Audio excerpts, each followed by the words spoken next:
ಸ್ನೇಹಿತರೆ, ಮೊನ್ನೆ ತಾನೇ ಕರ್ನಾಟಕ ಸರ್ಕಾರ ಬೀದಿ ನಾಯಿಗಳಿಗೆ ಬಿರಿಯಾನಿ ಭಾಗ್ಯ ಕೊಡೋಕೆ ಮುಂದಾಗಿತ್ತು. ಬಹಳ ಕೋಲಾಹಲಕ್ಕೆ ಕಾರಣ ಆಗಿತ್ತು. ಈಗ ಸುಪ್ರೀಂ ಕೋರ್ಟ್ ಬೀದಿ ನಾಯಿಗಳೇ ಇರಬಾರದು, ತೆಗೆದು ಬಿಡಿಯಲ್ಲ ಅಂತ ಹೇಳಿದೆ, ರಿಮೂವ್ ಮಾಡಿ ಅಂತ ಸುಪ್ರೀಂ ಕೋರ್ಟ್ ಹೇಳಿದೆ. ರೊಚ್ಚಿಗೆದ್ದು ಹೇಳಿದೆ. ಕೂಡಲೇ ರಾಷ್ಟ್ರ ರಾಜಧಾನಿಯಲ್ಲಿರೋ ದಿಲ್ಲಿಯಲ್ಲಿರೋ 10 ಲಕ್ಷಕ್ಕೂ ಅಧಿಕ ಬೀದಿ ನಾಯಿಗಳನ್ನ ರಾಜಧಾನಿಯಿಂದ ಹೊರಗೆ ಹಾಕುವಂತೆ ಆದೇಶಿಸಿದೆ. ಯಾರಾದ್ರೂ ಅಡ್ಡ ಬಂದ್ರೆ ಮುಖಾಮುಖಿ ನೋಡದೆ ಅವರನ್ನ ಕೂಡ ಅರೆಸ್ಟ್ ಮಾಡಿ ಅಂತ ಹೇಳಿದೆ. ಪ್ರಾಣಿ ಹಕ್ಕುಗಳ ಹೋರಾಟಗಾರರು ಅಂತ ಬಂದ್ರೆ ಹಿಡಿದಾಕಿ ಅವ್ರನ್ನ ಅಂತ. ನ್ಯಾಯಾಂಗನಿಂದ ಅಂತ ಹೇಳಿ ನಿಮ್ಗೆ ಕೇಸ್ ಹಾಕ್ತೀನಿ ನೋಡಿ ಅಂತ ಹೆದರಿಸಿದೆ ಸುಪ್ರೀಂ ಕೋರ್ಟ್. 2 ತಿಂಗಳಲ್ಲಿ ಸಿಟಿಯಲ್ಲಿ ನಾಯಿಗಳಿರಂಗಿಲ್ಲ ಅಂತ ಖಡಕ್ ಆದೇಶ ಹೊರಡಿಸಿದೆ ಸುಪ್ರೀಂ ಕೋರ್ಟ್. ಇದರ ಬೆನ್ನಲ್ಲೇ ವ್ಯಾಪಕವಾಗಿ ಚರ್ಚೆ ನಡೀತಾ ಇದೆ. ಬೀದಿ ನಾಯಿ ಓಡಿಸೋದು ಸರಿನಾ? ಸುಪ್ರೀಂ ಆದೇಶದಲ್ಲಿ ಏನಿದೆ? ಯಾಕೆ ಬೀದಿ ನಾಯಿ ಬೇಡ ಅಂತಿರೋದು? ಜಾನ್ ಅಬ್ರಾಹಂ ಅಂತ ನಟರು ಕೂಡ ಮಧ್ಯೆ ಬಂದ್ಬಿಟ್ಟಿದ್ದಾರೆ ಇದರಲ್ಲೀಗ. ನಾನು ಬೀದಿ ನಾಯಿ ಪರ ಅಂತ ಹೇಳಿ. ಹಾಗಾದ್ರೆ ಪ್ರಾಣಿ ಪ್ರಿಯರು ಏನ್ ಹೇಳ್ತಿದ್ದಾರೆ ಎಲ್ಲವನ್ನ ನೋಡ್ತಾ ಹೋಗೋಣ. ಕಡೆ ತನಕ ಮಿಸ್ ಮಾಡಿದೆ ನೋಡಿ. ನಾಯಿ ಓಡಿಸಿ ರೊಚ್ಚಿಗೆದ್ದ ಸುಪ್ರೀಂ. ಸ್ನೇಹಿತರೆ, ಆಗಸ್ಟ್ 11 ಸೋಮವಾರ ಸುಪ್ರೀಂ ಕೋರ್ಟ್ ಇಂತ ಒಂದು ದೊಡ್ಡ ನಿರ್ಧಾರವನ್ನ ಘೋಷಿಸಿದೆ. ಯಾರು ಕೂಡ ಕೇಸ್ ಕೊಟ್ಟಿರಲಿಲ್ಲ. ಸುಪ್ರೀಂ ಕೋರ್ಟ್ ತಾನಾಗಿ ಸೋಮೋಟೋ ಪ್ರಕರಣ ದಾಖಲಿಸಿಕೊಂಡು ನಾಯಿ ಮೇಲೆ ಅಟ್ಯಾಕ್ ಮಾಡಿಬಿಟ್ಟಿದೆ ಸುಪ್ರೀಂ ಕೋರ್ಟ್. ಎಲ್ಲೋ ಬೆಳಿಗ್ಗೆ ಪಾಪ ಅಜ್ಜ ವಾಕಿಂಗ್ ಹೋಗಿದ್ರು, ಏನೋ ಗೊತ್ತಿಲ್ಲ, ಅಟ್ಟಿಸ್ಕೊಂಬಂದ್ವು, ಪಂಚೆ ಪ್ಯಾಂಟ್ ಏನಾರು ಹರಿದು ಬಿಟ್ವು ಅಥವಾ ಕಚ್ಚೆ ಬಿಟ್ವು, ಏನಂತ ಅಥವಾ ಹೆದರಿಸ್ಬಿಟ್ವೋ ಬಂದು ಗೊತ್ತಿಲ್ಲ. ಕೋರ್ಟ್ ರೊಚ್ಚಿಗೆದ್ಬಿಟ್ಟು ಬಂದು ಸೀದಾ ಕೇಸ್ ಅವರೇ ಸೋಮೋಟೋ ಕೇಸ್ ತಗೊಂಡು ಸ್ವಯಂ ಪ್ರೇರಿತ ಕೇಸ್ ಹಾಕೊಂಡು ತೀರ್ಪು ಕೂಡ ಹೊರಡಿಸ್ಬಿಟ್ಟಿದ್ದಾರೆ. ಮುಖ್ಯ ನ್ಯಾಯಮೂರ್ತಿಗಳ ಪೀಠನೆ ದಿಲ್ಲಿಲಿ ನಾಯಿಗಳೇ ಇರಂಗಿಲ್ಲ, ಬೀದಿ ನಾಯಿಗಳೇ ಇರಂಗಿಲ್ಲ ಅಂತ ಆದೇಶ ಪಾಸ್ ಮಾಡಿದ್ದಾರೆ. ಹಾಗಂತ ದಿಲ್ಲಿಲಿ ನಾಯಿದು ಯಾವುದೇ ಕೇಸೇ ಆಗಿರಲಿಲ್ಲ ಅಂತಲ್ಲ. ಕರ್ನಾಟಕ, ಬೆಂಗಳೂರು, ದೇಶದ ಎಲ್ಲಾ ಕಡೆ ಆಗ್ತಿರುತ್ತೆ. ದಿಲ್ಲಿಲೂ ಕೂಡ ಏನಾಗಿತ್ತು, ಜುಲೈನಲ್ಲಿ ಏನಾಗಿತ್ತು, ಬೀದಿ ನಾಯಿ ದಾಳಿಗೆ ಪೂತ್ ಕಲಾನ್ ಅನ್ನೋ ಒಂದು ಮಗು ಪ್ರಾಣ ಕಳ್ಕೊಂಡಿತ್ತು. ಅದಾದ್ಮೇಲೆ ಸುಪ್ರೀಂ ಕೋರ್ಟ್ ಇದ್ದಕ್ಕಿದ್ದ ಹಾಗೆ ರೀತಿ ಸೋಮೋಟೋ ಕೇಸ್ ದಾಖಲಿಸಿಕೊಳ್ತು.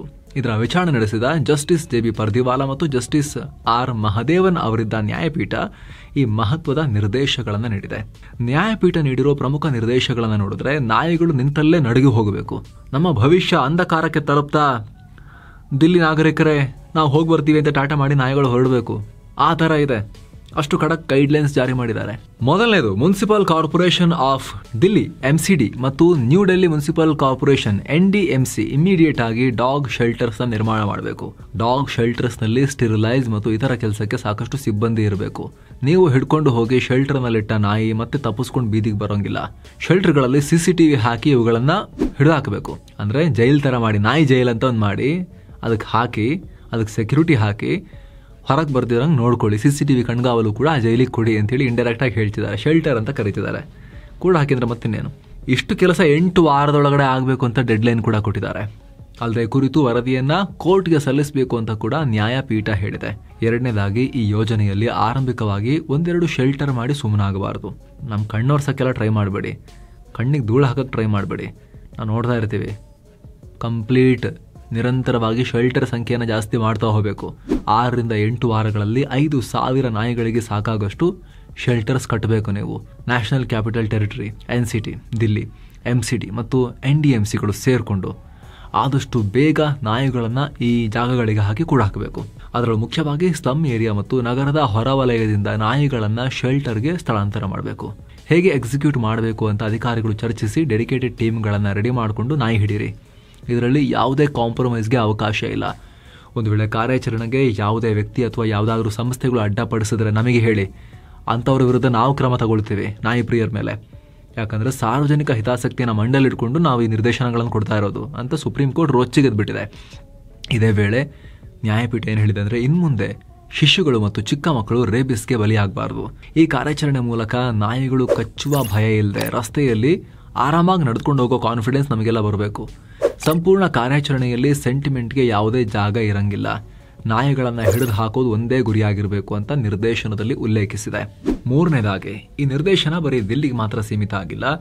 ಉತ್ತರ ಪ್ರದೇಶದ ನೋಯ್ಡಾ, ಗಾಜಿಯಾಬಾದ್ ಮತ್ತು ಹರಿಯಾಣದ ಗುರುಗ್ರಾಮ್ ಅಧಿಕಾರಿಗಳಿಗೂ ಕೂಡ ಈ ಡೈರೆಕ್ಷನ್ ಅನ್ನು ಸುಪ್ರೀಂ ಕೋರ್ಟ್ ಕೊಟ್ಟಿದೆ. ಬರೀ ನಾಯಿಗಳನ್ನ ಹಿಡಿದು ಕೂಡಾಕೋದು ಮಾತ್ರ ಅಲ್ಲ, ರೆಕಾರ್ಡ್ಸ್ ಕೂಡ ಮೇಂಟೈನ್ ಮಾಡಬೇಕು.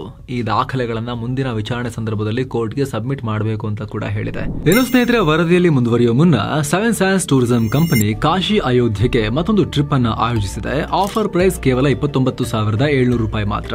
ಕಾಶಿ, ಅಯೋಧ್ಯೆ, ತ್ರಿವೇಣಿ ಸಂಗಮ, ಸಾರನಾಥ 3 ನೈಟ್ 4 ಡೇಸ್ ಟ್ರಿಪ್ ಇದು. ಈ ಪ್ಯಾಕೇಜ್ ಅಲ್ಲಿ ಫ್ಲೈಟ್ ಟಿಕೆಟ್ಸ್ 3 ಸ್ಟಾರ್ ಹೋಟೆಲ್ ನಲ್ಲಿ ಸ್ಟೇ, ಆಲ್ ಮೀಲ್ಸ್, ದೇವರ ದರ್ಶನ, ಎಸಿ ಟ್ರಾನ್ಸ್ಪೋರ್ಟ್ ವ್ಯವಸ್ಥೆ, auto charges, 24/7 Kannada tour manager ಸೌಲಭ್ಯ ಹಾಗೂ ಹಿರಿಯ ನಾಗರಿಕರಿಗೆ ವಿಶೇಷ ಕೇರ್ ಇರುತ್ತೆ.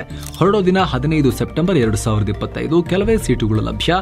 ಆಸಕ್ತರು ಈ ನಂಬರ್ಗೆ ಕಾಲ್ ಮಾಡೋ ಮೂಲಕ ನಿಮ್ಮ ಸೀಟ್ ಅನ್ನ ಕೂಡ ಬುಕ್ ಮಾಡಿ. ಬನ್ನಿ ಈಗ ವರದಿಯಲ್ಲಿ ಮುಂದುವರಿಯೋಣ. ಇಲ್ಲಿ ನ್ಯಾಯಪೀಠ ಇನ್ನೊಂದು ಅಂಶವನ್ನ ಸ್ಪಷ್ಟವಾಗಿ ಹೇಳಿದೆ. ಒಂದು ಪ್ರದೇಶದಲ್ಲಿ ಒಂದು ಬೀದಿ ನಾಯಿಯನ್ನು ಹಿಡಿದು ಇನ್ನೊಂದು ಪ್ರದೇಶದಲ್ಲಿ ರಿಲೀಸ್ ಮಾಡಂಗಿಲ್ಲ, ಅಥವಾ ಅಲ್ಲೇ ಹಿಡಿದು ಮತ್ತೆ ಅದೇ ಪ್ರದೇಶದಲ್ಲೂ ಕೂಡ ಬಿಡಬಾರದು. ಹಾಗೇನಾದ್ರೂ ಮಾಡಿದ್ರೆ ಕೋರ್ಟ್ ಗಮನಕ್ಕೆ ಬಂದ್ರೆ ನಿಮಗೆ ಗ್ರಾಚಾರ ಬಿಡಿಸ್ತೀವಿ ಅಂತ ಕಠಿಣ ಎಚ್ಚರಿಕೆಯನ್ನು ಕೊಟ್ಟಿದ್ದಾರೆ. ಏನೋ 4ನೇದಾಗಿ 1 ವಾರದೊಳಗಡೆ ಹೆಲ್ಪ್ ಲೈನ್ ತಗೊಂಬನ್ನಿ. ನಾಯಿ ಕಚ್ಚಿದ ಎಲ್ಲ ಪ್ರಕರಣಗಳು ವರದಿ ಆಗಬೇಕಿದ್ರಿಂದ ಹೆಲ್ಪ್ ಲೈನ್ಗೆ ದೂರು ಬಂದ 4 ಗಂಟೆ ಒಳಗೆ ಆ ನಾಯಿಯನ್ನು ಹಿಡಿಯೋಕೆ ಕಾರ್ಯಾಚರಣೆ ಶುರು ಆಗಬೇಕು. ಸಂತ್ರಸ್ತರಿಗೆ ಇಮಿಡಿಯೇಟ್ ಆಗಿ ವೈದ್ಯಕೀಯ ಚಿಕಿತ್ಸೆಯನ್ನು ಕೊಡಬೇಕು ಅಂತಲೂ ಕೂಡ ನ್ಯಾಯಪೀಠ ಹೇಳಿದೆ. ಏನು ವ್ಯಾಕ್ಸಿನ್ ಲಭ್ಯತೆ ಬಹುದೊಡ್ಡ ಕಾಳಜಿ ಇದು, ಕನ್ಸರ್ನ್ ಇದು. ಎಷ್ಟು ವ್ಯಾಕ್ಸಿನ್ ತಕ್ಷಣಕ್ಕೆ ಅವೈಲೇಬಲ್ ಇದೆ, ಎಷ್ಟು ಸ್ಟಾಕ್ ಇದೆ, ಹಾಗೂ ವ್ಯಾಕ್ಸಿನ್ ತಗೊಳ್ಳೋ ವ್ಯಕ್ತಿಗಳ ಎಲ್ಲ ಡೇಟಾನ ಅಧಿಕಾರಿಗಳು ಇಟ್ಕೊಂಡಿರಬೇಕು. ಈ ಎಲ್ಲ ವರದಿಯನ್ನು ಮುಂದಿನ ವಿಚಾರಣೆ ಒಳಗೆ ನಮ್ಮ ಮುಂದೆ ಸಬ್ಮಿಟ್ ಮಾಡಬೇಕು ಅಂತ ನ್ಯಾಯಪೀಠ ಹೇಳಿದೆ. ಆದರೆ ವ್ಯಾಕ್ಸಿನೇಷನ್ ಬಗ್ಗೆ ಸಾರ್ವಜನಿಕರಿಗೆ ಮಾಹಿತಿ ಲಭ್ಯವಾಗುವಂತೆ ನೋಡಿಕೊಳ್ಳಿ ಅಂತ ಕೂಡ ಕೋರ್ಟ್ ಹೇಳಿದೆ. ಇನ್ನು ಯಾವುದೇ ವ್ಯಕ್ತಿ ಅಥವಾ ಸಂಸ್ಥೆ ಈ ಕಾರ್ಯಾಚರಣೆಗೆ ಅಡ್ಡಿ ಮಾಡಿದ್ರೆ ನ್ಯಾಯಾಂಗ ನಿಂದನೆ ಅಂತ ಪರಿಗಣಿಸ್ತೀವಿ, ಕಂಟೆಂಪ್ಟ್ ಆಫ್ ಕೋರ್ಟ್ ಆಗುತ್ತೆ ಅಂತ ಹೇಳಿ ಹುಷಾರ್ ಅಂತ ಹೇಳಿದೆ. ಆದರೆ ಸಿನಿಮಾ ನಟ ಜಾನ್ ಅಬ್ರಹಾಂ ಅವರಿಗೆ ಫುಲ್ ಆರ್ಡರ್ ಗೊತ್ತಿಲ್ಲ ಅಂತ ಕಾಣುತ್ತೆ. ಅವರು ನಾಯಿ ಪರ ನಾನು ಅಂತ ಬಂದಿದ್ದಾರೆ. ನಾಯಿಗಳು ಕೂಡ ದಿಲ್ಲಿಯ ನಿವಾಸಿಗಳು, ಅವುಗಳನ್ನ ಪಾಪ ಅವುಗಳು ತಾಣ ಕೂಡ ಹಾಕ್ಬಿಟ್ರೆ ಅವುಗಳು ಏನ್ ಮಾಡಬೇಕು ಅನ್ನೋ ರೀತಿಯಲ್ಲಿ ಅವುಗಳ ಪರವಾಗಿ ಹೇಳಿಕೆ ಕೊಟ್ಟಿದ್ದಾರೆ ಜಾನ್ ಅಬ್ರಹಾಂ. ನಾಯಿ ಓಡಿಸ್ತೀವಿ ಆಶ್ವಾಸನೆ ಕೊಟ್ಟ ದಿಲ್ಲಿ ಸಿಎಂ. ಸುಪ್ರೀಂ ಕೋರ್ಟ್ ನಿರ್ದೇಶನದ ಬೆನ್ನಲ್ಲೇ ದಿಲ್ಲಿ ಸಿಎಂ ರೇಖಾ ಗುಪ್ತಾ ರಿಯಾಕ್ಟ್ ಮಾಡಿದ್ದಾರೆ. ದಿಲ್ಲಿಯಲ್ಲಿ ಬೀದಿ ನಾಯಿ ಸಮಸ್ಯೆ ತುಂಬಾ ದೊಡ್ಡದಾಗಿ ಕಾಟ ಕೊಡ್ತಾ ಇದೆ. ಸುಪ್ರೀಂ ಕೋರ್ಟ್ ಡೈರೆಕ್ಷನ್ ಪ್ರಕಾರ ಅಗತ್ಯ ಕ್ರಮ ತಗೊಳ್ತೀವಿ, ನಾವು ಜನರಿಗೆ ರಿಲೀಫ್ ಕೊಡೋಕೆ ಬಯಸ್ತೀವಿ ಅಂತ ರೇಖಾ ಗುಪ್ತಾ ಭರವಸೆ ಕೊಟ್ಟಿದ್ದಾರೆ. ಅಲ್ಲದೆ ವಿಚಾರದಲ್ಲಿ ಸುಪ್ರೀಂ ಕೋರ್ಟ್ನ ನಿರ್ದೇಶನಗಳನ್ನು ಗೌರವಿಸ್ತೀವಿ. ಯೋಜನೆಯನ್ನ ಟೈಮಿಗೆ ಸರಿಯಾಗಿ ಮತ್ತು ಪರಿಣಾಮಕಾರಿಯಾಗಿ ಜಾರಿಗೊಳಿಸೋಕೆ ಎಲ್ಲ ಏಜೆನ್ಸಿಗಳೊಂದಿಗೆ ಕ್ಲೋಸ್ ಆಗಿ ವರ್ಕ್ ಮಾಡ್ತೀವಿ ಅಂತ ಹೇಳಿದ್ದಾರೆ. ಸುಪ್ರೀಂ ಆದೇಶ ಸರಿಯಿಲ್ಲ, ಮುಂದೆ ಬಂದ ಪೆಟ. ಯಾರಾದ್ರೂ ಅಡ್ಡಿಪಡಿಸಿದ್ರೆ ಕಾನೂನು ಕ್ರಮ ಅಂತ ಹೇಳಿ ಸುಪ್ರೀಂ ಕೋರ್ಟೇ ಬೆದರಿಕೆ ಒಡ್ಡಿದೆಯಲ್ಲ, ಅದಕ್ಕೆ PETA, people for the ethical treatment of animals react ಮಾಡಿದ್ದಾರೆ, ವಿರೋಧ ವ್ಯಕ್ತಪಡಿಸಿದ್ದಾರೆ. ನಾಯಿಗಳು ಇತರ ನಾಯಿಗಳನ್ನ ತಮ್ಮ ನೆರೆಹೊರೆಯವರು ಅಂತ ಭಾವಿಸ್ತವೆ. ನಾಯಿಗಳ ಸ್ಥಳಾಂತರ ಮತ್ತು ಜೈಲಿಗೆ ಹಾಕೋದು, ಅಂದ್ರೆ ನಾಯಿ ಜೈಲಿಗೆ ಹಾಕೋದು ವೈಜ್ಞಾನಿಕವಾಗಿಲ್ಲ, ಇದು ವರ್ಕ್ ಆಗಲ್ಲ. 2022-23 ಸರ್ವೆ ಪ್ರಕಾರ ದಿಲ್ಲಿಯಲ್ಲಿ 10 ಲಕ್ಷ ನಾಯಿಗಳಿದಾವೆ. ಇವುಗಳನ್ನ ಮಾಸ್ ಆಗಿ ಸ್ಥಳಾಂತರ ಮಾಡಿದ್ರೆ ನಾಯಿಗಳ ಒಂದು ಸೊಸೈಟಿಯಲ್ಲಿ ಕೋಲಾಹಲ ಆಗುತ್ತೆ. ನಾವ್ ಯಾರು, ಎಲ್ಲಿಗೆ ಬಂದ್ವಿ, ಎಲ್ಲ ನಮ್ಮನ್ನು ಮಿಕ್ಸ್ ಮಾಡಿಬಿಟ್ರಲ್ಲ ಅಂತ ಹೇಳಿ ಬೊಗಳೋಕ್ ಶುರು ಮಾಡ್ತವೆ, ಮಾತಾಡ್ಕೊಳ್ಳೋಕೆ ಶುರು ಮಾಡ್ತವೆ. ದೊಡ್ಡ ಪ್ರಮಾಣದ ನಾಯಿಗಳು ಸಂಕಟವನ್ನು ಅನುಭವಿಸ್ತವೆ. ಇಲ್ಲಿ ನಮ್ಮವರಿಲ್ಲಿ ಅಂತ ಹುಡುಕ್ತವೆ. ಈ ಕಾರ್ಯಾಚರಣೆ ನಾಯಿ ಸಂಖ್ಯೆ ಕಮ್ಮಿ ಮಾಡೋದಕ್ಕೆ, ರೇಬಿಸ್ ಹಾಗೂ ನಾಯಿ ಕಚ್ಚೋದನ್ನ ತಡೆಯೋದಿಲ್ಲ ಇದು ಅಂತ ಪೀಠ ತನ್ನ ಸ್ಟೇಟ್ಮೆಂಟ್ ನಲ್ಲಿ ಹೇಳಿದೆ. ಅತ್ತ ಸುಪ್ರೀಂ ಕೋರ್ಟ್ ನಿರ್ದೇಶನಕ್ಕೆ ಪ್ರಾಣಿ ಪ್ರಿಯೆ ಮನೇಕಾ ಗಾಂಧಿ ಕೂಡ ವಿರೋಧ ವ್ಯಕ್ತಪಡಿಸಿದ್ದಾರೆ. ಇದು ಸಿಟ್ಟಿಗೆದ್ದು ಯಾರೋ ಕೊಟ್ಟಿರೋ ತೀರ್ಪು ಅಂತ ಹೇಳಿದ್ದಾರೆ. ಕೋಪದಿಂದ ಕೊಟ್ಟಂತ ತೀರ್ಪು ಯಾವತ್ತಿಗೂ ಸೆನ್ಸಿಬಲ್ ಆಗಿರಲ್ಲ ಅಂತ ಮನೇಕಾ ಗಾಂಧಿ ಹೇಳಿದ್ದಾರೆ. 37 ಲಕ್ಷ ನಾಯಿ ಕಡಿತ ಪ್ರಕರಣ. ಹಾಗಿದ್ರೆ ಒಂದೇ ಒಂದು ನಾಯಿ ಕಡಿತಕ್ಕೆ ಸುಪ್ರೀಂ ಕೋರ್ಟ್ ಇಷ್ಟೊಂದು ರೊಚ್ಚಿಗೆದ್ದಿದೆಯಾ? ಇಲ್ಲ, ದೇಶದಲ್ಲಿ ನಾಯಿ ಕಡಿತ ತುಂಬಾ ಗಂಭೀರ ಸಮಸ್ಯೆನೇ ಸ್ನೇಹಿತರೆ. ಇದಕ್ಕೆ ಸರ್ಕಾರ ಕೊಟ್ಟಿರೋ ಡೇಟಾನೇ ಉದಾಹರಣೆ. 2024 ಒಂದೇ ವರ್ಷ ದೇಶದಲ್ಲಿ ನಾಯಿ ಕಚ್ಚಿರೋ ಬರೋಬ್ಬರಿ 37 ಲಕ್ಷ ಪ್ರಕರಣಗಳು ರಿಪೋರ್ಟ್ ಆಗಿವೆ. ಈ ಕುರಿತು ಸ್ವತಃ ಕೇಂದ್ರ ಸಚಿವ SP ಸಿಂಗ್ ಬಘೇಲ್ ಪಾರ್ಲಿಮೆಂಟ್ಗೆ ಮಾಹಿತಿ ಕೊಟ್ಟಿದ್ದಾರೆ. Municipal corporation of Delhi data ಪ್ರಕಾರ ದಿಲ್ಲಿಯಲ್ಲಿ 2025ರಲ್ಲಿ ಇಲ್ಲಿವರೆಗೆ 26,000 ಡಾಗ್ ಬೈಟ್ ಕೇಸ್ಗಳು ರಿಪೋರ್ಟ್ ಆಗಿವೆ. 2024ರಲ್ಲಿ 68,000 ಪ್ರಕರಣಗಳು ವರದಿಯಾಗಿದ್ವು. ಇನ್ನು ಸುಪ್ರೀಂ ಕೋರ್ಟ್ ನಿರ್ದೇಶನ ಕರ್ನಾಟಕಕ್ಕೂ ಒಂದು ಪಾಠ. ಇಲ್ಲೂ ಕೂಡ ನಾಯಿ ಕಡಿತದ ಪ್ರಕರಣಗಳು ಸಿಕ್ಕಾಪಟ್ಟೆ ಜಾಸ್ತಿ ಆಗ್ತಿವೆ. ಮಕ್ಕಳ ಜೀವ ಹೋಗ್ತಿದೆ, ವಯಸ್ಸಾದವ್ರ ಜೀವ ಹೋಗ್ತಿದೆ. ಕಳೆದ ತಿಂಗಳಷ್ಟೇ ಒಬ್ಬರು ವೃದ್ಧರನ್ನ ಬಲಿ ಪಡೆದ್ಬಿಟ್ಟಿದ್ವಿ ಬೀದಿ ನಾಯಿಗಳು. ಇಲ್ಲಿ ನಮ್ಮಲ್ಲಿ ಕೆಲ ಅತಿ ಬುದ್ಧಿವಂತ ಅಧಿಕಾರಿಗಳು ಮತ್ತು ಸರ್ಕಾರದವರು ಸೇರಿಕೊಂಡು ನಾಯಿಗಳಿಗೆ ಅವು ಹಸುವಾದ್ರೆ ಸಿಟ್ ಮಾಡ್ಕೊಳ್ಳೋದು, ರುಚಿಕರವಾದ ನಾನ್ ವೆಜ್ ಊಟ ಕೊಡೋಣ ಅಂತ ಹೇಳಿ ಇನ್ನಷ್ಟು ಬಲಶಾಲಿ ಮಾಡಕ್ ಪ್ಲಾನ್ ಮಾಡಿದ್ರು. ಅದ್ರ ಬಗ್ಗೆ ಬಹಳ ಚರ್ಚೆ ನಡೀತಾ ಇತ್ತು. ಅದರ ನಡುವೆನೆ ಸ್ನೇಹಿತರೆ ಒಂದಷ್ಟು ಡೇಟಾ ನೋಡಿ ನೀವು. ಕರ್ನಾಟಕದಲ್ಲಿ 2025ರಲ್ಲಿ 7 ತಿಂಗಳಲ್ಲಿ 2 ಲಕ್ಷ ನಾಯಿ ಕಚ್ಚಿದ ಪ್ರಕರಣಗಳು ರಿಪೋರ್ಟ್ ಆಗಿವೆ. ಕಳೆದ ವರ್ಷ ಇದೇ ಅವಧಿ ಕಂಪೇರ್ ಮಾಡಿದ್ರೆ ಭರ್ತಿ 37% ಜಂಪ್ ಆಗಿದೆ. ದೊಡ್ಡ ಪ್ಯಾಂಡಮಿಕ್ ತರ ಆಗ್ಬಿಟ್ಟಿದೆ ಇದು ನಾಯಿ ಕಡಿತ. 2024ರಲ್ಲಿ ಕರ್ನಾಟಕದಲ್ಲಿ ಒಟ್ಟಾರೆಯಾಗಿ 3.6 ಲಕ್ಷ ಜನ ನಾಯಿಗಳಿಂದ ಕಡಿಸ್ಕೊಂಡಿದ್ರು. ಅಲ್ಲೇ 42 ಜನ ರೇಬಿಸ್ ನಿಂದ ಪ್ರಾಣ ಕಳ್ಕೊಂಡಿದ್ರು ಹುಚ್ಚು ನಾಯಿ ಕಡಿತದಿಂದ. ರೇಬಿಸ್ ಕಂಟಕ. ಬೀದಿ ನಾಯಿಗಳ ದಾಳಿಗೆ ಒಳಗಾದಾಗ ರೇಬಿಸ್ಗೆ ತುತ್ತಾಗಿ ಮೃತಪಡೋ ಚಾನ್ಸಸ್ ಜಾಸ್ತಿ ಇರುತ್ತೆ. ಅದರಲ್ಲಿ ಬೇರೆ ನಾಯಿ ಕಚ್ಚಿದ ಕೂಡಲೇ ರೇಬಿಸ್ ಬಂದಿರೋದು ಗೊತ್ತಾಗಲ್ಲ. ಕೆಲವೊಮ್ಮೆ ನಾಯಿ ಕಚ್ಚಿ 4-5 ವಾರ, ಕೆಲವೊಮ್ಮೆ ತಿಂಗಳು, ಇನ್ನು ಕೆಲ ರೇರ್ ಕೇಸಲ್ಲಿ ವರ್ಷದ ಬಳಿಕ ರೇಬಿಸ್ ಬರ್ಬೋದು. ರೇಬಿಸ್ ವೈರಸ್ ನಿಂದ ಬರೋ ರೋಗ ಇದು. ರೇಬಿಸ್ ಹೆಸರಿನ ವೈರಸ್ ನಿಂದ ಬರುತ್ತೆ.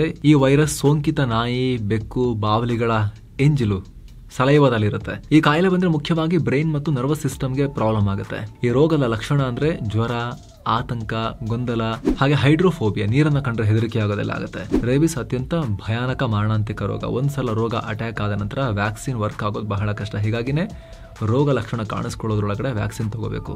ಅಂದರೆ ಸೋಂಕಿತ ಪ್ರಾಣಿ ಕಚ್ಚಿದ ತಕ್ಷಣ ವ್ಯಾಕ್ಸಿನ್ ತಗೋಬೇಕು. ಜೊತೆಗೆ ಸಾಕು ಪ್ರಾಣಿಗಳಿಗೆ ಮೊದಲೇ ವ್ಯಾಕ್ಸಿನೇಷನ್ ಮಾಡಿಸಿರ್ಬೇಕು. ಸುಪ್ರೀಂ ಕೋರ್ಟ್ ಕೂಡ ತನ್ನ ನಿರ್ದೇಶನದಲ್ಲಿ ವ್ಯಾಕ್ಸಿನ್ ಬಗ್ಗೆ ವಿಶೇಷ ಗಮನ ಕೊಡಿ ಅಂತ ಹೇಳಿದೆ. ಅಂದಹಾಗೆ ಬೀದಿ ನಾಯಿಗಳಲ್ಲಿ ಒಂದಕ್ಕೆ ಸೋಂಕು ಬಂದರೆ ವೇಗವಾಗಿ ಬೇರೆ ನಾಯಿಗಳಿಗೂ ಹರಡುತ್ತೆ. ಅದು ಮನುಷ್ಯರಿಗೆ ಕಚ್ಚಿದಾಗ ಅವರಿಗೂ ಅಪಾಯವನ್ನು ಉಂಟು ಮಾಡುತ್ತೆ. ಸ್ನೇಹಿತರೆ, ಪ್ರಾಬ್ಲಮ್ ಇರೋದಂತೂ ಹೌದು. ನನ್ನ ವೈಯಕ್ತಿಕ ಅಭಿಪ್ರಾಯ ಕೇಳಿದ್ರೆ ನೀವು ಈ ನಗೋದೋ ಅಳೋದು ಅಂತ ನಿಮಗೆ ಆಶ್ಚರ್ಯ ಆಗ್ಬೋದು. ಒಂದು 5-6 ವರ್ಷಗಳ ಹಿಂದೆ, 7 years ಆಗೋ ಅಂತ ಕಾಣುತ್ತೆ, 7 ವರ್ಷಗಳ ಹಿಂದೆ ನಾವು ಟಿವಿಯಲ್ಲಿ ಕೆಲಸ ಮಾಡ್ತಿದ್ದ ಟೈಮ್ನಲ್ಲಿ ಏನಾಗಿತ್ತು ಅಂತ ಹೇಳಿದ್ರೆ, ಬೆಳಗ್ಗೆ 5 ಗಂಟೆಗೆ ಎದ್ದು 6 ಗಂಟೆ ಲಾಗಿನ್ಗೆ ಹೊರಡೋ ಟೈಮ್ನಲ್ಲಿ ಪಿಕಪ್ಗೆ ಕ್ಯಾಬ್ ಬಂದಿತ್ತು. ಸ್ವಲ್ಪ ದೂರದಲ್ಲಿ ನಿಲ್ಸಿರ್ತಾರೆ ಅವರು, ಮನೆ ಮುಂದೆ ನಿಲ್ಸಿರಲ್ಲ, ಇಲ್ಲಿ ಜಾಗ ಇರುತ್ತೋ ಅಲ್ಲಿ ನಿಲ್ಸ್ಕೊಂಡಿರ್ತಾರೆ. ನಾನು ಮನೆಯಿಂದ ಇಳಿದು ಹೋಗೋ ಟೈಮ್ನಲ್ಲಿ ದೊಡ್ಡ ಪ್ರಮಾಣದ ನಾಯಿಗಳ ಹಿಂಡು, ಏನಿಲ್ಲ ಅಂದ್ರೂ ಒಂದು 8-10 ನಾಯಿಗಳಿರ್ಬೋದು. ಸಡನ್ನಾಗಿ ಎಲ್ಲಿಂದ ಗುಂಪು ಪ್ರತ್ಯಕ್ಷ ಆದವೋ ಗೊತ್ತಿಲ್ಲ, ಸುತ್ತುವರೆದು ಬಿಟ್ಟಿದ್ದಾವೆ ಫುಲ್. ಸ್ನೇಹಿತರೆ, ಲಕ್ಕಿಲಿ ಅದೃಷ್ಟವಶಾತ್ ಕೋಇನ್ಸಿಡೆಂಟ್ ನೋಡಿ, ಅವತ್ತು ನಮ್ಮ ಆಫೀಸ್ನಲ್ಲಿ ಟೂರ್ನಮೆಂಟ್ ಇತ್ತು, ಕ್ರಿಕೆಟ್ ಟೂರ್ನಮೆಂಟ್ ಇತ್ತು. ಲೇಟರ್ ಇನ್ ದ ಡೇ, ಬೆಳಿಗ್ಗೆ 10 ಗಂಟೆಯಿಂದ ಟೂರ್ನಮೆಂಟ್ ಶುರುವಾಗೋದಿತ್ತು. ಹಾಗಾಗಿ ನನ್ನ ಕೈಯಲ್ಲಿ ಕ್ರಿಕೆಟ್ ಬ್ಯಾಟ್ ಇತ್ತು. ಅದಿಲ್ಲ ಅಂತ ಆಗಿದ್ರೆ ಅವತ್ತು ಪೂರಾ ಹರಿದು ಮುಕ್ತಾ ಇದ್ವು ನಾಯಿಗಳಂತ ಕಾಣುತ್ತೆ. ಅಷ್ಟು ರೊಚ್ಚಿಗೆದ್ದು ಫುಲ್ ಕವರ್ ಆಗಿಬಿಟ್ಟಿದೆ, ಕಂಪ್ಲೀಟ್ ಸರ್ಕಲ್ ಸುತ್ತ ಎಲ್ಲಿ ನೋಡಿದ್ರು ನಾಯಿಗಳು. ಆದರೆ ಬ್ಯಾಟ್ ಇದ್ದ ಪರಿಣಾಮ ಅದನ್ನು ಬೀಸಿ ಹೆದರಿಸಿ ಒಂದು ನಾಯಿಗೆ ಪೆಟ್ಟನ್ನು ಕೂಡ ಕೊಟ್ಟು ಹೇಗೋ ಯಾವುದೇ ಡ್ಯಾಮೇಜ್ ಮಾಡ್ಕೊಳ್ಳದೆ ಹೋಗಿ ನಾನು ಕಾರ್ ಹತ್ತುವಲ್ಲಿ ಯಶಸ್ವಿಯಾಗಿದ್ದೆ. ಒಂದು ವೇಳೆ ಅವತ್ತೇನಾದರೂ ಕೂಡ ಕೈಯಲ್ಲಿ ಬ್ಯಾಟ್ ಇರಲಿಲ್ಲ ಅಂದಿದ್ರೆ ಎಲ್ಲೆಲ್ಲಿ ಹರಿಬೋದಿತ್ತು ಅಲ್ಲೆಲ್ಲ ಬಂದು ಹರಿದು ಬಿಡ್ತಾ ಇದ್ವು ನಾಯಿಗಳು, ಗ್ಯಾರಂಟಿ. ಏನು ಮಾಡ್ತೀರಾ? ಒಂದು ನಾಯಿ ಬಂದರೆ ಅದಕ್ಕೇನಾದ್ರು ಒದಿಯೋದು ಅಥವಾ ಏನೋ ಒಂದು ಅದನ್ನು ನೀವು ದೂರ ಹೋಗೋ ರೀತಿ ಫೈಟ್ ಮಾಡ್ಬೋದು. 7-8 ನಾಯಿಗಳು ಸುತ್ತ ಬಂದು ಕವರ್ ಆದರೆ ಏನು ಮಾಡ್ತೀರಾ ನೀವು? ಈ ಥರದ ಕೇಸ್ ತುಂಬ ಆಗುತ್ತೆ ಬೆಂಗಳೂರಲ್ಲಿ, ಸಿಕ್ಕಾಪಟ್ಟೆ ಆಗುತ್ತೆ. ಜೊತೆಗೆ ಸ್ನೇಹಿತರೆ, ಬರೀ ಬೀದಿ ನಾಯಿಗಳ ಕಾಟ ಮಾತ್ರ ಅಲ್ಲ, ಸಾಕು ನಾಯಿಗಳು ಕೂಡ ಕೆಲ ಓನರ್ಸ್ ಎಷ್ಟು ಬೇಜವಾಬ್ದಾರಿ ಇರ್ತಾರೆ ಅಂದರೆ, ಹೇಳಿದ್ರೆ ನಾಯಿಗಳಿಗೂ ಬದುಕೋ ಹಕ್ಕಿದೆ, ನಾಯಿಗಳು ಪ್ರೀತಿ ಪಾತ್ರ ಜೀವಿಗಳು, ಮನುಷ್ಯರಿಗೆ ಮಾತ್ರ ಪ್ರಕೃತಿ ಇರೋದಾ ಅಂತ ಹೇಳ್ತಾರೆ. ಆದರೆ ಅವ್ರು ಏನು ಮಾಡ್ತಾರೆ, ಆ ನಾಯಿಗಳನ್ನು ತಗೊಂಬಂದು ರೋಡಲ್ಲಿ ಗಲೀಜು ಮಾಡಿಸ್ತಾರೆ. ವಾಕಿಂಗ್ ಕರ್ಕೊಂಬರ್ಬೇಕು, ಎಲ್ಲ ಕರೆಕ್ಟು. ನಾವು ಕಣ್ಣಾರೆ ನೋಡಿರೋದೇನು ಅಂದರೆ, ಕ್ರಿಕೆಟ್ ಗ್ರೌಂಡ್ ಇದೆ ಸ್ನೇಹಿತರೆ, ಬೆಂಗಳೂರಿನ ಆರ್ ಟಿ ನಗರ ಸಮೀಪ ಒಂದು ಕ್ರಿಕೆಟ್ ಗ್ರೌಂಡ್ ಇದೆ. ಅಲ್ಲಿ ಮಕ್ಕಳು ಆಟ ಆಡ್ತಿರ್ತಾರೆ, ಅಲ್ಲಿ ಕರ್ಕೊಂಬಂದು ಅವ್ರ ಅಜ್ಜಿ ಏನು ಮಾಡಿದ್ದಾರೆ ಅಂತ ಹೇಳಿದ್ರೆ, ಒಂದು ಡಜನ್ ನಾಯಿ ಸಾಕಿದ್ದಾರೆ. ಇಶ್ಯೂಶ್ ಹತ್ರದೊಂದು ಏನು ಒಂಥರ ಈ ಮೊಲಗಳನ್ನು ಸಾಕದ ಹಾಗೆ ಒಂದು ಪ್ರಾಣಿ ಸಂಗ್ರಹಾಲಯದಲ್ಲಿ ಇವ್ರು ಏನು ಮಾಡಿದ್ದಾರೆ, ಅಜ್ಜಿ ಅವ್ರಿಗೆ ನಾಯಿ ಪ್ರೀತಿ ಅಂತ ಕಾಣುತ್ತೆ, ಒಂದು ಡಜನ್ ಇರ್ಬೋದು ನಾಯಿ, ಲೆಕ್ಕ ಮಾಡೋಕ್ಕೂ ಆಗಲ್ಲ, ಮಿಜಿ ಅಂತ ಒಂದೇ ಥರ ಇದ್ದಾವೆ ನಾಯಿಗಳು, ಒಂದೇ ಥರ ನೋಡೋಕ್ಕೆ ಸಾಕಿದ್ದಾರೆ. ಕರ್ಕೊಂಬರ್ತಾರೆ ಆ ಗ್ರೌಂಡ್, ಅದರ ಪಕ್ಕ ಬೆಳಗಿನ ಜಾವ ಯಾರು ನಡೆದು ಓಡಾಡೋಕ್ಕೂ ಕೂಡ ಕಷ್ಟ ಆಗುತ್ತೆ. ಎಲ್ಲ ಕಡೆ ನಾಯಿಯ ಗಲೀಜು, ನಾಯಿ ಮಾಡಿರೋ ಗಲೀಜು, ಅವುಗಳ ವಿಸರ್ಜನೆ ದಾರಿಯಲ್ಲಿ, ಕ್ರಿಕೆಟ್ ಗ್ರೌಂಡ್ನಲ್ಲಿ. ಯಾರೋ ಓಡೋ ಕ್ಯಾಚ್ ಹಿಡಿಯೋಣ ಅಂದರೆ ಕಾಲಿಟ್ಟು ಜಾರಿ, ಅದು ಏನಕ್ಕೆ ಜಾರಿದೆ ಅಂತ ಗೊತ್ತಾಗಿ ನೋಡಿದ್ಮೇಲೆ ಅವರಿಗೆ ಜೀವನವೇ ಜಿಗುಪ್ಸೆ ಬರಬೇಕು, ಕ್ರಿಕೆಟ್ ಆಡೋಕ್ಕೆ ಯಾವತ್ತೂ ಬರಬಾರ್ದು ಹಂಗೆ ಅನಿಸ್ಬೇಕು. ಆ ರೀತಿ ಮಾಡ್ತಾ ಇದ್ದಾರೆ ಅವರು. ಅವ್ರ ಬಗ್ಗೆ ಸಿಕ್ಕಾಪಟ್ಟೆ ಜನ ಎಲ್ಲ ಅವ್ರಿಗೆ ಹೇಳಿದ್ರು, ಕಂಪ್ಲೇಂಟ್ ಮಾಡಿದ್ರು, ಏನು ಮಾಡಿದ್ರು, ಅಜ್ಜಿ ಕೇಳ್ತಾನೆ ಇಲ್ಲ. ಒಂದು ಎಕ್ಸಾಂಪಲ್ಗೆ, ಇದು ಡಜನ್ ನಾಯಿ ಸಾಕಿರೋ ಅಜ್ಜಿ ಕತೆ ಆಯಿತು. ಈ ರೀತಿ ತುಂಬ ಜನ ಇದ್ದಾರೆ. ಅವ್ರೇನು ಮಾಡ್ತಾರೆ, ನಾಯಿ ಪ್ರಿಯರು, ನಮಗೆ ನಾಯಿ ಭಾಳ ಇಷ್ಟ, ನಾಯಿಗಳಿಗೂ ಬದುಕುವ ಹಕ್ಕಿದೆ. ಸರಿ ಸ್ವಾಮಿ, ರಸ್ತೆಯಲ್ಲಿ ತಂದು ಯಾಕೆ ಗಲೀಜು ಮಾಡಿಸ್ತೀರಾ? ನಿಮ್ಮ ಹಾಸಿಗೆ ಮೇಲೆ ಮಾಡಿಸಿ, ಬೆಡ್ರೂಮಲ್ಲಿ ಬದುಕುವ ಹಕ್ಕಿದೆ.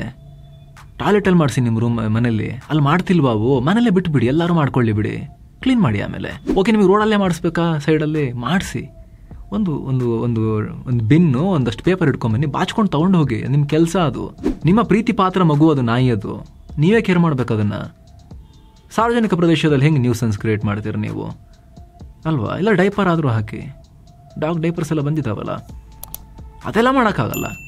ತನ್ನ ಮನೆ ಕ್ಲೀನ್ ಇರಬೇಕು, ತನ್ನ ಮನೇಲಿ ಮಾಡೋಂಗಿಲ್ಲ, ಸ್ಮೆಲ್ ಬರುತ್ತಲ್ಲ, ಗಲೀಜಾಗತ್ತಲ್ಲ, ನೀವು ಮಲಗಬೇಕು ಅಲ್ಲ, ನಿಮ್ಮ ಮನೇಲಿ ಚೆನ್ನಾಗಿರಬೇಕು. What about road? ರಸ್ತೆ ಏನು? ಆಡೋ ಮಕ್ಕಳ ಕತೆ ಏನು? ರಸ್ತೆಯಲ್ಲಿ ಓಡಾಡೋ ನಾಗರಿಕರ ಕತೆ ಏನು? ಯಾವ್ದಾದ್ರು ನಾಯಿ ತಗೊಂಬಂದು ರೋಡ್ನ ನಿಮ್ಮ ನಾಯಿಯ ಶೌಚಾಲಯ ಮಾಡ್ಕೊಂಡ್ಬಿಟ್ರೆ, ಇದ್ರ ಬಗ್ಗೆ ಕೂಡ ನಮ್ಮ ಪ್ರಕಾರ ಕೋರ್ಟ್ ಆದಷ್ಟು ಬೇಗ ರೊಚ್ಚಿಗೆದೊಂದು ಆದೇಶವನ್ನು ಹೊರಡಿಸಬೇಕು. ನಿಮಗೆ ಏನಿಸುತ್ತೆ ಸ್ನೇಹಿತರೆ ಇದ್ರ ಬಗ್ಗೆ ಕಾಮೆಂಟ್ ಮಾಡಿ ತಿಳಿಸಿ. ಮತ್ತೆ ಭೇಟಿ ಆಗ್ತಿರೋಣ. ನಮಸ್ತೆ.